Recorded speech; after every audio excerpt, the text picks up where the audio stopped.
할렐루야. 한 주간 평안했습니까? 오늘 제가 여러분들에게 드리고 싶은 말씀은 시편 132편에 나오는 말씀입니다. 저는 성경에서 이 2,900명이라고 하는 사람이 등장하지만 아주 우리가 꼭 배우고 본받아야 될 사람 중에 하나를 꼽으라고 하면 다윗이라고 하는 사람입니다. 지금 공동체 성경을 읽으면서 다윗에 대해서 여러분이 많은 지식을 갖고 있게 될 겁니다. 다윗이 얼마나 귀하냐, 이것을 오늘 본문은 말하고 있습니다. 이 시편 132편은 작자 미상으로 되어 있습니다. 그 주석을 보면은 솔로몬 왕이 쓴 시다, 이렇게 주석을 한 분도 있고, 히스기야라고 하는 사람 별로 없더라고요. 별로 없어요. 거의 없어요. 근데 제가 이거를 오랫동안 성경을 읽고 묵상하고 이 내용을 또 보고 하면서 이것은 히스기야 왕의 기도문이다, 이렇게 보여집니다. 히스기야 왕이 기도한 겁니다. 오늘 1절을 한번 먼저 읽어보겠습니다. 여호와여, 다윗을 위하여 그의 겸손을 기억하소서. 이게 다윗이 쓴 것은 분명히 아는 겁니다. 다윗을 위하여 그의 겸손을 기억해 주십시오, 이렇게 기도했다는 거예요. 겸손이라고 하는 이 단어가 히브리어를 찾으면 아나라고 하는 동사로 되어 있는데, 고통을 주다, 고난을 주다, 자책하다, 자신을 낮추다, 이런 의미를 갖고 있으니까 우리 한국에서 번역할 때는 겸손이다, 이런 단어를 선택했습니다. 조금 우리가 알고 있는 겸손이라고 하는 것하고는 좀 내용이 다른 겁니다. 자기를 스스로 낮추고 자기를 자책하고 번민했다는 겁니다. 다윗이. 이 단어가 동일하게 시편 119편에 사용이 됐는데 이런 구절이 나옵니다. 고난당하기 전에는 내가 그릇 행하였더니 고난당한 후에는 내가 주의 율례를 지키나이다. 고난당하는 것이 내게 유익이라, 이런 구절이 나오죠. 이제 고난당한다고 하는 것이 아나라고 하는 단어로 되어 있어요. 동일한 단어입니다. 그러니까 이 단어는 단순히 겸손이라고 하는 것이 아니고 자신을 하나님 앞에 낮추고 자책을 하면서 고난당하듯이 자기를 자책하면서 했던 번민이다, 이렇게 보겠습니다. 다윗이 뭐 때문에 그런 번민을 했느냐, 뭐 때문에 자기를 스스로 자책했느냐. 히스기야라고 하는 왕은 다윗이 죽고 난 이후에 200년 후에 유대 왕이 된 사람입니다. 유대 13대 왕이 히스기야라고 하는 사람입니다. 나름 히스기야는 선한 왕으로 평가를 받고 하나님 앞에 어려움 당하면 늘 기도했던 사람입니다. 물론 그 사람도 약점을 갖고 있습니다. 그럼에도 하나님 앞에 다윗의 길로 갔다, 이렇게 평가를 받은 왕이 히스기야라고 하는 사람입니다. 열왕기하 18장인가 거기에 보면은 히스기야가 통치할 때 아수르라고 하는 나라에서 18만 5천 명의 군대가 예루살렘을 에워쌌습니다. 너무나 흉측하고 무서운 군대가 18만 5천 명, 그 당시에 어마어마한 군대가 에워싸니까 히스기야가 살아날 수 있는 길이 없습니다. 살아날 수 있는 길이 없습니다. 하나님 앞에 전심으로 벽을 향해서 성전에 올라가서 기도했습니다. 그 기도의 내용이라, 이렇게 보시면 됩니다. 이 기도의 내용이라. 다윗의 겸손을 기억해 주십시오, 이렇게 기도했다는 거예요. 너무 기가 막히지 않아요? 저는 이걸 보고 얼마나 많이 감격하고 그런지 모릅니다. 보세요, 잘 들으세요. 여러분들이 신앙생활 하시고 여러분들이 돌아가시고 나면 여러분의 자녀들, 여러분의 손자들, 증손자들, 현손자들, 그 후손들이 인생의 위기를 맞이했을 때 하나님 앞에 나와서 하나님, 우리 할아버지 할머니가 하나님 앞에 충성했던 것을 기억해 주십시오 라고 하는 만큼 우리가 하나님 앞에 살아가고 있느냐라고 하는 문제입니다. 여러분의 자녀들이 인생의 어려움을 당했을 때 하나님, 우리 아빠 엄마가 하나님 앞에 교회 위에 충성했던 것을 한번 기억해 주시고 저를 구원해 주십시오, 이렇게 할 만큼 우리가 살아가고 있느냐라는 것입니다. 도대체 다윗이라고 하는 사람은 어떻게 살아왔기에 그가 죽고 200년이 지난 이후에 국가의 전망의 위기에 처했을 때 히스기야라는 왕이 다윗을 기억해 달라고 기도했을까? 다윗이 어떻게 살았기에? 하나님이 다윗이 했던 그 자책과 그 겸손함을 기억해 주십시오. 이렇게 기도했다니까요. 다윗은 뭘 했습니까? 그래서 이 기도가 이렇게 중요한 겁니다. 이 내용이 굉장히 중요한 겁니다. 여러분, 다윗이라고 하는 사람은 우리가 성경에 나온 일반인의 신앙의 선배다, 신앙의 용사다, 그 정도가 아닙니다. 예. 이스라엘 역사에는 아주 핵심적인 인물이고 성경에도 매우 중요한 인물입니다. 예. 다윗이 죽고 난 이후에 역대기 상하를 기록한 사람, 역대기 상하가 거의 구약의 마지막으로 기록한 책인데, 이스라엘의 역사를 기록한 역대기 기자가 모든 유대 왕들의 평가를 다윗의 길로 갔느냐, 다윗의 길로 가지 않았냐를 평가했습니다. 그만큼 다윗은 모든 왕들의 평가의 기준, 스탠다드가 되는 사람이었습니다. 물론 다윗도 엄청난 죄를 저지른 사람입니다. 하나님 앞에 철저하게 해결을 했지만 그건 굉장히 아주 혐오스러운 죄를 지은 사람입니다. 그럼에도 불구하고 모든 왕들의 평가가 다윗에게 나오는 겁니다. 다윗의 길로 갔다. 선한 왕이라는 의미입니다. 그런가 하면은 바벨론과 페르시아의 포로로 갔던 사람들이 예루살렘으로 돌아왔습니다. 역사적으로 보면 8차, 9차까지 이어지는데 성경에는 3차 귀환까지 나옵니다. 1차 스룹바벨, 2차 에스라, 3차 느헤미야에서 그들이 돌아옵니다. 포로에서 돌아옵니다. 그래서 1차 스룹바벨 때 성전을 지었습니다. 그 다음에 에스라가, 느헤미야가 따라서 왔습니다. 예루살렘을 돌아왔던 귀한 지도자들이 공통적으로 가진 것이 뭐냐? 다윗의 나라를 회복하겠다는 것이 그들의 비전이었습니다. 그들이 그냥 돌아온 것이 아닙니다. 그들이 꿈꾸는 나라는 무너졌던 다윗의 나라를 다시 세우겠다, 이런 비전을 가지고 돌아와서 그 일을 하게 됩니다. 그 재건 공동체의 중심인물이 다윗이라는 사람입니다. 그뿐 아니죠. 여러분, 우리가 신약을 시작하는 마태복음 1장 1절에 나오는 인물이 아브라함과 다윗의 자손 예수 그리스도의 세계라, 이렇게 나와 있습니다. 이 많은 사람 중에 아브라함과 다윗 두 사람 이름을 들먹이고 그 자손으로 예수님의 족보가 시작된다라고 했습니다. 아브라함은 모든 하나님을 경외하는 사람의 대표이고, 다윗은 이 세상의 모든 왕들을 대표하는 사람입니다. 딱 이 두 사람만 마태라고 하는 사람이 들었습니다. 예수 그리스도는 아브라함과 다윗의 후손으로 오셨다라고 했습니다. 여러분, 지금 팔레스타인에 살고 있는 사람들 뿐 아니라 온 세계, 미국, 러시아, 유럽에 흩어져 살고 있는 유대인들 전부 합치면 유대인들 1200만 명 정도 됩니다. 유대인들은 잃어버렸던 나라를 2000년 만에 찾았기 때문에 조국에 대한 애국심이 강합니다. 이스라엘 사람들은 국가에 대한 아주 애절한 마음을 가지고 이스라엘 땅에 살든지 외국에 살든지 그 사는 사람들 거의가 다 국경과 관계없이 태극기를 1년 내내도, 우리나라로 말하면 국기를 갖다 걸어놨습니다. 아파트마다. 그 국기를 상징하는 별이 다윗의 별입니다. 다윗의 별입니다. 그러니까 다윗이 죽은 지 근 3000년이 됐음에도 불구하고 지금까지도 이스라엘 사람들은 국기에다가 다윗의 별을 새겨놓고 다윗의 시대를 꿈꾸고 있습니다. 도대체 다윗이라는 사람이 어떤 사람이냐, 이게 궁금하지 않습니까? 그게 오늘 나온다니까. 여러분, 다윗은 장군입니다. 보통 장군이 아니죠.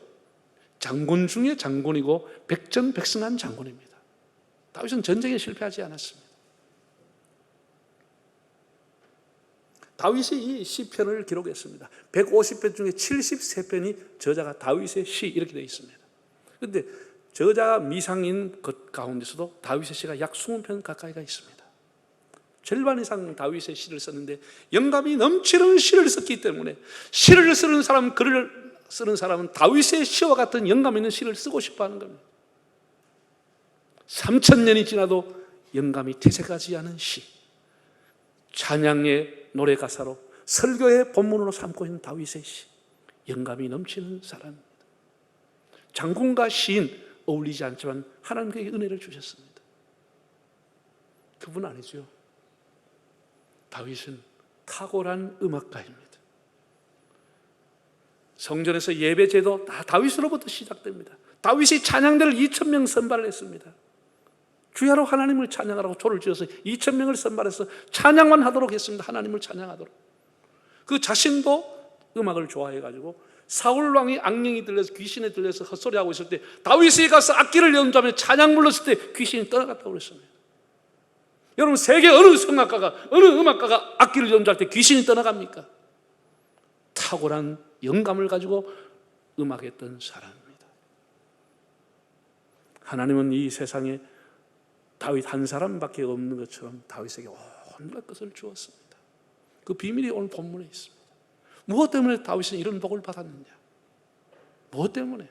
여러분, 시간이 나면은 집에 가셔서 시간이 날 때마다 한번 132편을 한번 여러분의 기도문을 한번 나중에 읽어보시기 바랍니다. 이 짧은 기도문 속에 다윗의 생애가 다 들어가 있고 하나님 앞에 복받은 비결이 들어가 있는 것이죠. 다윗의 겸손, 다윗의 자체, 다윗이 고난당했던 것을 하나님이 기억해 주십시오. 그럼 뭐 때문에 다윗이 고난당했냐는 것이죠. 자, 2절에서 5절까지를 한번 읽어보겠습니다. 그가라고 하는 다윗입니다. 다윗이 여호와께 맹세하며 야곱의 전능자에게 서원하기를 내가 내 장막집에 들어가지 아니하며 내 침상에 오르지 아니하고 내 눈으로 잠들게 하지 아니하며 내 눈꺼풀로 졸게 하지 아니하기를 여호와의 처소 곧 야곱의 전능자의 성막을 발견하기까지 하리라 하였나이다. 참 기가 막힌 일입니다. 정말 세상에 이런 일입니다. 다윗이 한 내용이 뭐였냐? 뭐 때문에 자기를 낮추고 자기를 저렇게 자책하고 했느냐? 하나님의 성막을 찾기까지는 나는 잠을 자지 않겠습니다. 맹세하고 하나님 앞에 서원했다는 사실입니다. 성막을 발견하기까지 나는 잠을 자지 않겠습니다. 신발 벗지 않겠습니다. 5분 대기조처럼 신발을 신고 살아가겠습니다. 좋은 음식 먹지 않겠습니다. 언제? 성막을 발견할 때까지. 성막을 발견할 때까지. 여러분, 성막이라고 하는 것은 광야 생활을 하면서 하나님이 모세를 통해서 성막을 지으라고 다 치수까지 어떤 천으로 어떻게 하라는 모양까지 하나님 다 설계도를 줬습니다. 그래서 지었습니다. 그 성막만 그냥 지은 것이 아니라 그 안에 성소와 지성소가 있고 지성소 안에는 1년에 대제사장이 한 번은 들어가는데 그 안에 하나님의 법궤라고 하는 게 있었습니다. 그 언약궤, 증거궤라고도 불려지는 법궤가 있었습니다. 장방형 120cm 시띠는 나무로 만들었어요. 마지막에는 다 사면을 금을 입히게 했습니다. 누가 봐도 부쩍부쩍 금이 나가 함부로 그것만 갈 수 없을 만큼 위험을 가지고 있는 그 모양 금을, 그리고 제사장들이 다 어깨에 메고 갈 수 있도록 고리까지 만들고 그 꼭대기에는 2명의 천사를 상징하는 스랍들이 서로 마주보면서 축복하는 날개를 펴고 있는 그런 형상과 조각까지 하나님이 다 지시를 해서 만들었습니다. 화면을 통해 볼까요? 이게 법궤라고 하는 겁니다. 이스라엘의 하나님이 원래 만들었던 법궤라고 합니다. 사방에 금을 입혔습니다. 위에는 2 천사가 날개를 펴고 있어요. 고리는 제사장들 어깨에 메고 가도록 고리를 만드는 겁니다. 자, 그러면 하면 또 그다음 우리나라 사람이 그린 그림입니다.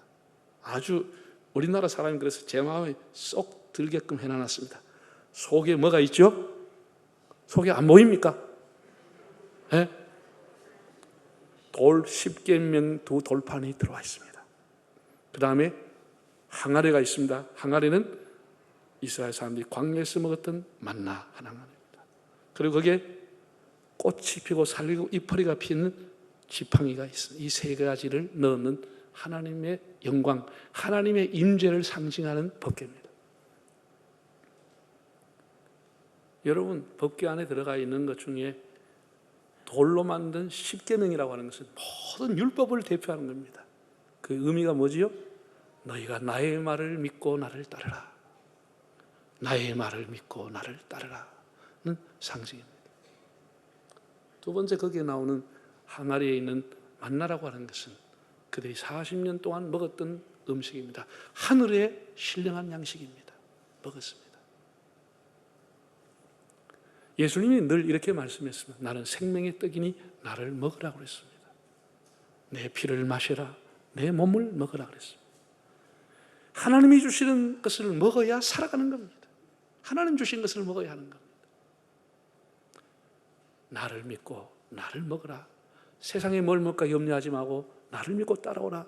이런 메시지가 항아리 속에 있는 겁니다. 세 번째, 이게 살구나무 지팡이라고 하는 것은 하나님의 권위와 권능을 상징하는 겁니다.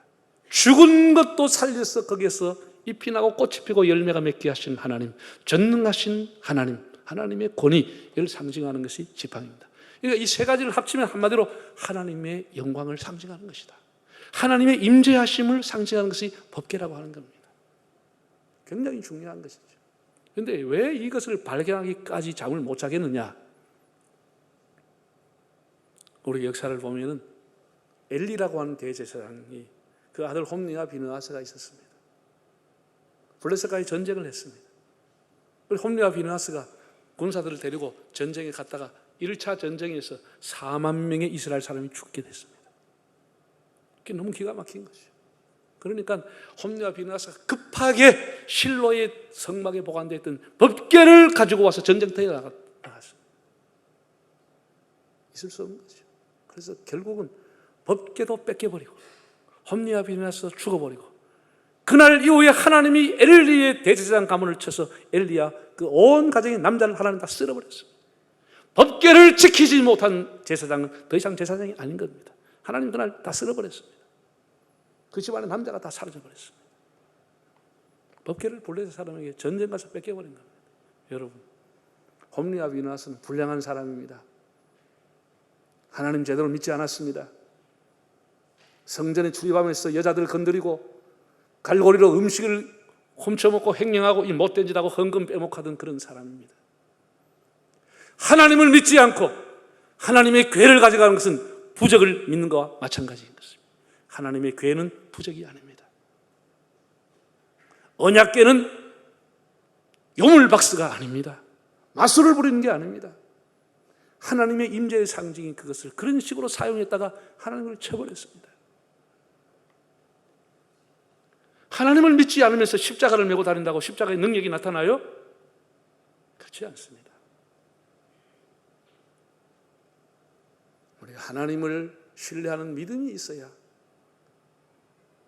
되는 것이지, 하나님 믿지도 않으면서 뭐 성전의 귀한 성물이다 가져간다고 무슨 역사가 나타나겠습니까? 그래서 하나님이 엘리 가문을 다 쓸어버렸다니까요. 하나님 이렇게 말했습니다. 사무엘상 20장 이미 경고를 줬습니다. 나를 존중히 여기는 자는 내가 존중히 여기고 나를 멸시하는 자를 내가 경멸하려고 하는 말씀에서 경고했습니다. 하나님을 멸시하는 그들을 하나님이 그냥 처치해버렸습니다. 무서운 일입니다. 무서운 일. 그러면은 이것을 뺏어갖고 전리품으로 얻었던 블레셋이 처음에는 매우 기뻐했습니다. 그래가지고 이스라엘을 상징하는 국보 일로를 우리가 뺏었다 이렇게 아주 기뻐했습니다. 그래서 자기들이 섬기는 이 신전인 다곤이라고 하는 신전 앞에다가 언약궤를 갖다 놨습니다. 그런데 여러분 잘 들으세요. 하나님은 스스로 싸우시는 것입니다. 하나님은 하나님의 영광을 누가 영광을 돌리지 않아도 하나님의 영광을 스스로 지키시는 겁니다. 하나님이 이제 싸우기를 시작한 겁니다. 그래서 아침에 자고 일어나서 다곤 신전을 섬기는 사람이 들어가 보니까 다곤의 신상이 팔이 뚝 떨어져 저만큼 나가 있는 거예요. 그게 이상하다. 어젯밤에 누가 도둑놈이 들어왔나? 어허이 이래가지고 다시 제자리가 꼽아놨어요. 그 다음날 가서 댕강 목이 떨어져 나가는 거예요. 이상하다. 또 목을 찢어요. 그 다음 허리가 부러져 나가, 팔다리가 부러져 나가. 그리고 이 사람들도 오는 게 있을 거 아니에요. 이게 뭔가 이상하다. 뭔가 이상하다. 하나님이 홀로 싸우시는 겁니다. 하나님의 영광을 홀로 지켜나가시는 겁니다.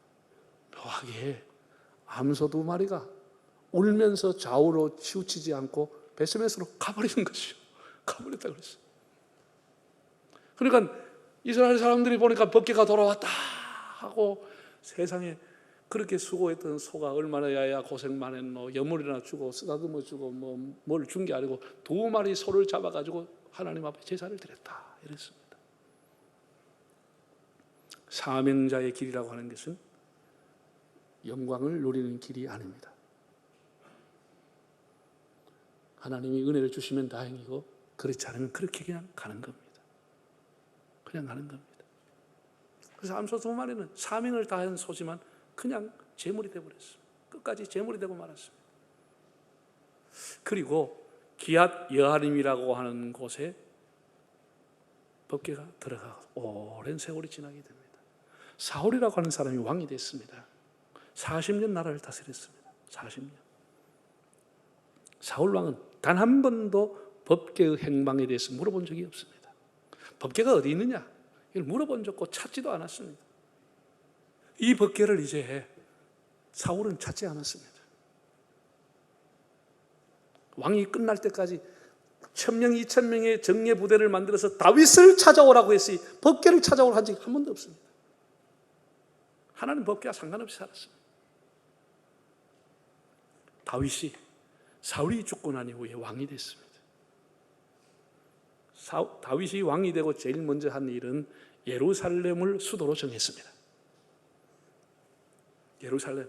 그래서 예루살렘은 수도가 된 지 지금 근 3000년이 돼가고 있습니다. 3000년이 됐어요. 굉장하죠. 아주 오래된 도시입니다. 그리고 첫 번째 한 거국적인 국책 사업이 하나님의 법궤를 예루살렘으로 안치한 일이었습니다. 그는 법궤가 없는 이스라엘은 이스라엘이 아니라고 생각했습니다. 이건 이스라엘의 정체성이라고 생각했습니다. 하나님의 말씀이 없는 이스라엘은 이스라엘이 아니라고 생각합니다. 그는 그래서 오늘 본문에 보면 뭐라고 했죠? 하나님, 제가 법궤를 찾아올 때까지 잠을 자지 않겠습니다. 이렇게 했다니까. 수십 년 동안 잊혀버렸던 법궤를 찾기 위해서 다윗이 오매불망 군사를 다 전국에 풀어가지고 법궤를 찾아와라. 법궤가 어디인지 한번 발견하라. 이렇게 했다라는 거예요. 하나님이 이것을 어여비 보셨다는 거예요. 그렇게 하나님 앞에 죄를 지었던 다윗이지만 하나님의 영광, 하나님의 이름을 찾기 위해서 이렇게 노심초사하는 다윗을 보고 하나님이 사도행전 13장에 뭐라고 말씀했느냐? 내가 이새의 아들 다윗을 만나니 내 마음에 쏙 드는 사람이다. 이랬다는 것이죠. 하나님 마음에 쏙 들었다는 거예요. 어느 누구도 하나님의 영광 위에서 살지 않았는데 다윗은 하나님의 영광 위에 헌신했다는 것이죠. 내 마음에 쏙 들었다는 것이죠. 하나님 어여삐 보기 시작한 것이죠. 하나님 어여삐 보죠. 그래서 군대를 다 보내가지고 하나님 법궤를 찾아오라 그랬습니다. 사랑하는 여러분, 여러분들이 어떤 직종에 있고 어떤 삶의 자리에 있든지 여러분의 삶의 1번이 하나님을 영화롭게 하는 삶이 되기를 바랍니다. 이게 가장 중요한 것. 여러분 기도의 제목 첫 번째가 뭡니까? 자식이 잘 되고 사업이 잘 되는 게 1번입니까?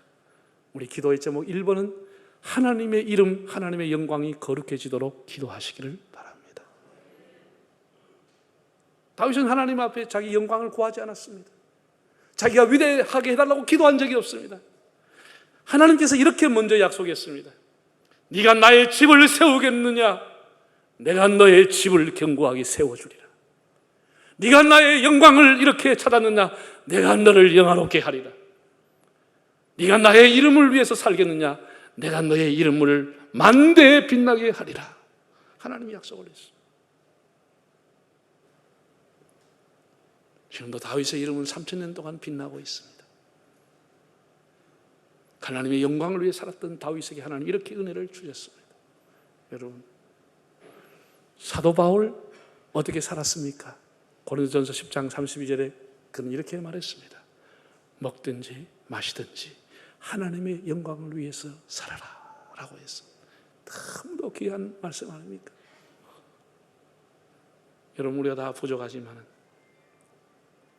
우리 마음에 하나님 영광을 위해 살겠다는 기도를 하고 여러분 꼭 그렇게 실천하고 살아서 정말 주님의 기쁨이 되는 성도들 되시기를 바랍니다.